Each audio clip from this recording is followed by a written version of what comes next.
Hi mga bebe, may ikukwento ko sa inyo. By the way, ako pala si Phil at welcome sa aking channel. Ito nga pala ang unang pagva-vlog na gagawin ko. Kaya for today's video, mag-unboxing tayo ng iPhone 16 Pro Max na regalo ko sa sarili ko. 4 days ago na nga mula nung nabili ko ito. Kaya sobrang na-excite ako kasi ito na yata ang pinakamahal na nabili kong regalo sa sarili ko. Noon kasi, hindi ko pa kayang bumili ng mga bagay na gusto ko.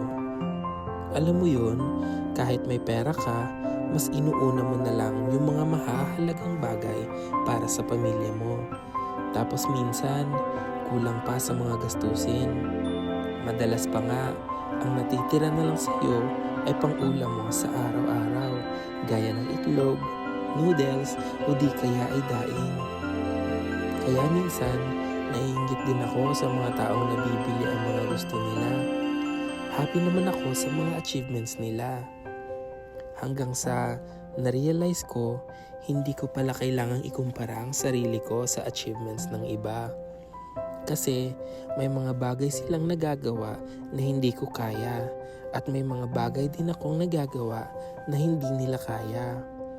Sa totoo lang, gusto ko talaga magtrabaho sa barko.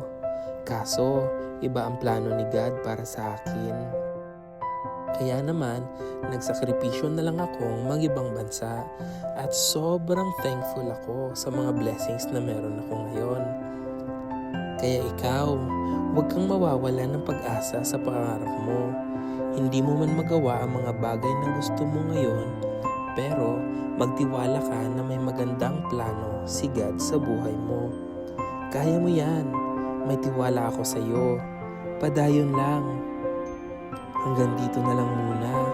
See you sa susunod na kwento.